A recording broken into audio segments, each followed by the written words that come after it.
Pasien selanjutnya. Misi, Bu. Ya, selamat pagi Ibu. Silakan duduk Bu. Silakan Pak. Ya, selamat pagi, perkenalkan saya Bidan Rizky, saya bidan yang berjaga pada pagi hari ini ya Bu ya. Sebelumnya ini dengan Ibu siapa? Bu Maya. Bu Maya ini dengan Bapak? Bapak Sulis. Oh iya. Sebelumnya ada yang bisa saya bantu?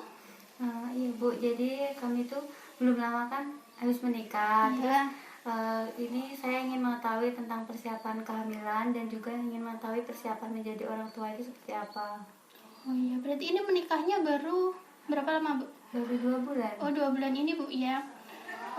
Terus ini datang dengan suami ya Pak ya? Ya tepat sekali Ibu sudah datang ke sini dengan suami supaya nanti penjelasannya tentang persiapan menjadi orang tua itu lebih paham lagi ya Bu ya. Sebelumnya Ibu sudah pernah mendapatkan konseling ini atau belum Bu? Tentang persiapan? Belum Bu ya? Baik, nanti saya persiapan dulu alat-alatnya.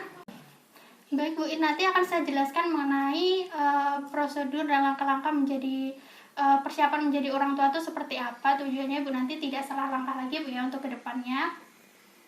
Baik Bu, apakah Ibu dan Bapak sudah siap? Sudah siap Bu ya. Saya mohon izin terlebih dahulu untuk menutup pintu supaya Ibu dan Bapak lebih nyaman, dan saya izin untuk cuci tangan terlebih dahulu. Permisi Bu ya.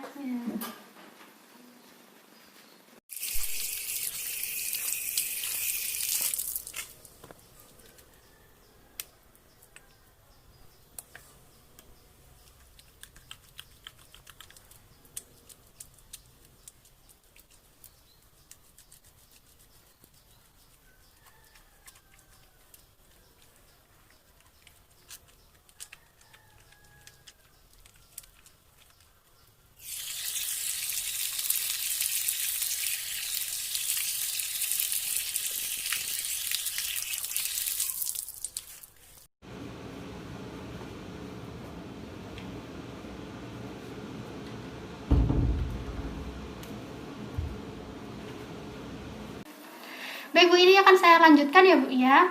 Sebelumnya ini saya minta identitas terlebih dahulu untuk data juga. Ini dengan Ibu Maya. Mohon maaf Bu, nama lengkapnya dengan Ibu Maya siapa ya? Maya Astuti. Maya Astuti. Umurnya? 21. Ini Bapak dengan Bapak Sulis siapa tadi Pak? Maaf. Sulis aja namanya. Oh ya, Sulis aja. Umurnya? 22. 22 tahun.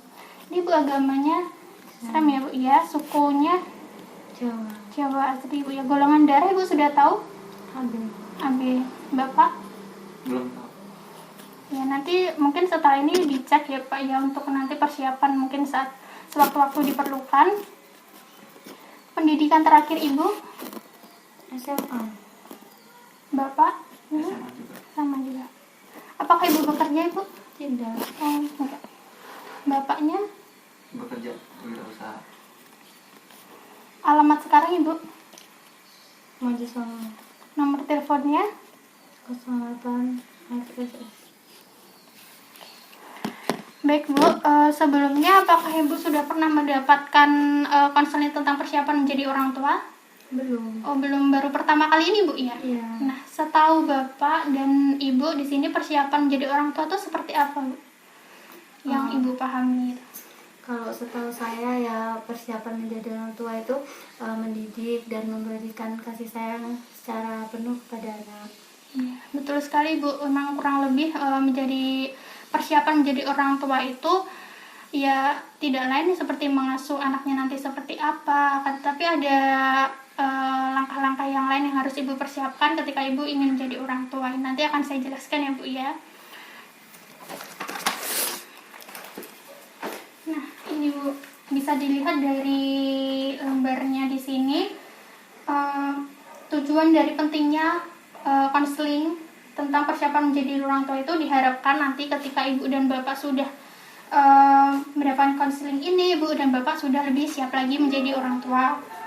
Kemudian diharapkan Ibu dan Bapak ini memiliki pemahaman tentang tujuan pengasuhan yang benar. Nah, kenapa yang pengasuhannya itu harus benar? Karena memang saat nanti anak dan ibu, anak Bapak Ibu ini sudah bertumbuh kembang, itu nanti diharapkan tumbuh kembangnya itu baik, benar, dan menyenangkan. Seperti itu Bu ya. Ya. Kemudian di sini nanti saya jelaskan mengenai persiapan orang menjadi orang tua itu ada 6 poin penting. 6 poin penting itu yang pertama yaitu tentang perencanaan keluarga. Kemudian yang kedua itu tentang persiapan kehamilan. Kemudian yang ketiga itu persiapan psikologis. Kemudian yang keempat itu persiapan laktasi. Kemudian yang keenam itu persiapan finansial. Dan yang terakhir itu adalah persiapan adaptasi saudara kandung jika ibu nanti pengen punya anak lebih dari satu, seperti itu Bu ya. Ini akan saya jelaskan satu persatu. Yang pertama itu tentang perencanaan keluarga. Nah, perencanaan keluarga ini dimulai dari pernikahan. Di sini kan ibu dan bapak sudah menikah Bu ya, 2 bulan ini. Tentunya memang diharapkan pasangan suami istri itu menikah di rentang usia 20 sampai 30 tahun karena memang usia reproduksi wanita di rentang waktu 20 sampai 30 tahun itu. Kemudian jika sudah menikah berarti ibu dan bapak sudah membina hubungan baik antar pasangan, antar kedua keluarga kan ya. Terus juga membina hubungan baik antar kelompok sosial atau masyarakat seperti itu. Nah, ketika sudah menikah pastinya kan ibu dan bapak ingin punya keturunan. Nah, di sini ibu bisa merencanakan tentang kelahiran anak yang pertama. Nah, setelah melahirkan itu juga harus direncanakan juga ibu tentang rentang jarak kehamilannya karena memang mengapa harus ada jaraknya antara kelahiran yang pertama dan yang kedua, karena ibu nanti diusahakan bisa mengasuh anak itu lebih maksimal karena jaraknya memang sudah diatur Bu ya. Jadi antara anak yang pertama dan kedua itu bisa diatur supaya ibu tetap bisa istirahat juga. Kemudian yang selanjutnya itu kalau bisa di usia 35 tahun ibu sudah berhenti untuk melahirkan karena memang di usia 35 tahun ke atas itu resiko komplikasi sangat besar ya, baik bagi ibu maupun pada calon bayi ibu. Dan tidak yang kalah penting itu adalah merawat dan mengasuh anak dengan memenuhi kebutuhan dasar anak baik ASI, ASA, dan asuh. Kemudian yang poin yang kedua itu persiapan tentang kehamilan. Nah, persiapan kehamilan ini meliputi salah satunya itu persiapan fisik. Persiapan fisik ini antara lain pemeriksaan seperti tensi, kemudian detak jantung ibu, kemudian pemeriksaan urin, pemeriksaan darah, dan pemeriksaan penunjang lain. Nah, tujuannya supaya apa? Untuk bisa mendeteksi secara dini apakah nanti kehamilan ibu bisa dilanjutkan atau tidak, sehingga ketika dideteksi secara dini ibu bisa mengurangi adanya komplikasi untuk selanjutnya. Kemudian yang perlu dipersiapkan ketika perencanaan kehamilan itu adalah persiapan gizi. Nah, sedari dini memang diusahakan ibu untuk konsumsi makanan yang bergizi seimbang. Kemudian mulai konsumsi asam folat dan tablet tambah darah. Ini untuk persiapan nanti kehamilan. Kemudian ketika ibu nanti akan saya cek juga Bu ya untuk apakah ibu kekurangan gizi atau tidak. Ketika kekurangan gizi atau mengalami anemia, ibu diusahakan untuk konsultasi ke tenaga kesehatan supaya bisa ditindaklanjuti. Nah, di sini Bu dalam sehari konsumsi air putihnya berapa gelas Ibu? 6-7. Nah, kalau bisa itu nanti 8 gelas per hari Bu ya, itu minimal kadar atau air yang harus dikonsumsi oleh seorang ibu gitu. Kemudian menghindari konsumsi kopi dan teh setelah makan karena bisa mengganggu penyerapan sari-sari makanan. Kemudian selanjutnya yaitu batasi konsumsi garam, gula, dan lemak Bu ya, karena memang jika berlebihan itu juga tidak baik untuk kesehatan ibu. Kemudian yang selanjutnya itu tentang imunisasi tetanus. Nah, ini tujuannya untuk mencegah terjadinya tetanus pada ibu hamil. Nah, ini diusahakan sudah ibu 5 kali Bu ya. Ini status tetenya kemarin sudah berapa kali Bu? Sudah lengkap. Yang terakhir kemarin catatan. Iya, catatan berarti udah lengkap 5 kali Bu ya. Ya. Kemudian yang tidak kalah penting juga adalah kesehatan organ reproduksi. Ibu harus tetap menjaga kesehatan organ reproduksi karena memang calon bayi yang sehat itu kan memang harus lahir di rahim yang sehat juga Bu ya. Yang selanjutnya yaitu kesehatan mental ibu. Nah, kesehatan mental ibu di sini kenapa penting? Karena ibu hamil yang mengalami kecemasan atau stres yang berlebih itu juga bisa mempengaruhi bayi yang lahir.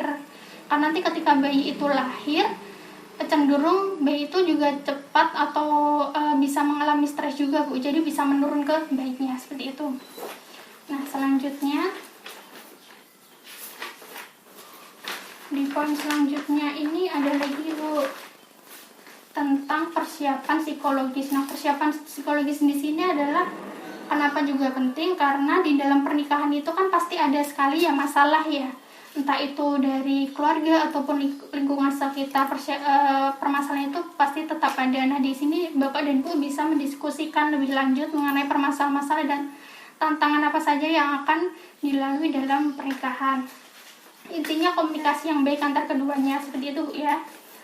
Nah, kemudian selanjutnya itu persiapan finansial. Nah ini yang krusial juga, persiapan finansial atau keuangan ini menjadi salah satu sumber masalah juga dalam berumah tangga, karena memang keuangan itu memang sangat penting juga ya Bu ya. Nah di sini diusahakan Bapak dan Ibu ini menyiapkan dana darurat untuk suatu waktu jika dibutuhkan.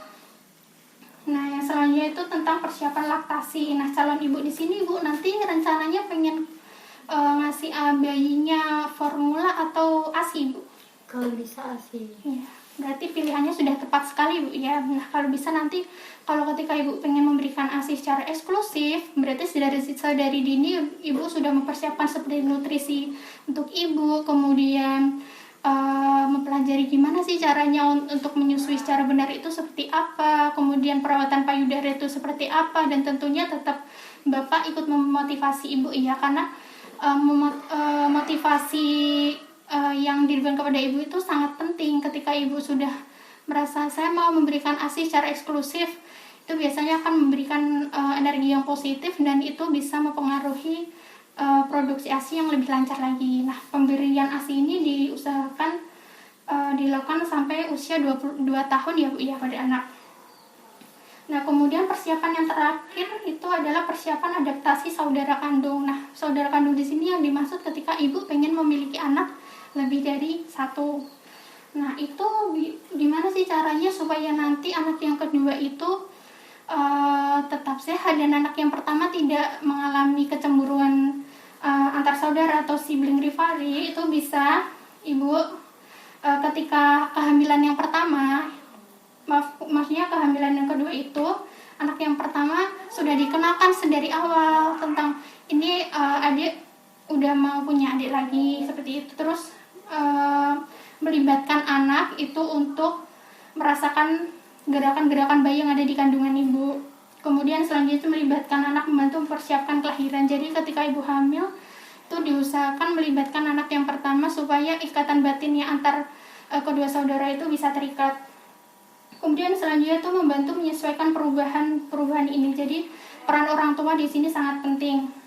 Kemudian selanjutnya itu mengenalkan anak dengan profil adik bayinya. Jadi setelah dilahirkan, kalau bisa ibu sudah mengenalkan bahwa sedari dini seperti itu. Kemudian mengajak anak saat pemeriksaan kehamilan. Nah di sini memang sangat penting juga karena ketika anak yang pertama itu mulai dikenalkan, berarti mereka biasanya untuk mencegah terjadinya kecemburuan seperti itu. Nah sejauh ini sudah selesai untuk penjelasannya Ibu. Apakah ada yang ditanyakan? Tidak. Tidak ada Bu ya. Berarti dari salah satu poin tadi, apakah Ibu bisa menyebutkan yang seingat Ibu itu? Untuk persiapan kehamilannya itu Ya. harus sering cek kesehatan. Ya betul sekali. Berarti memang Bu sudah paham ya Bu ya. Jika nanti dirasa memang ada yang kurang jelas ataupun masih bingung, Ibu bisa konsultasi lagi ke sini atau bisa menghubungi saya seperti itu Bu ya.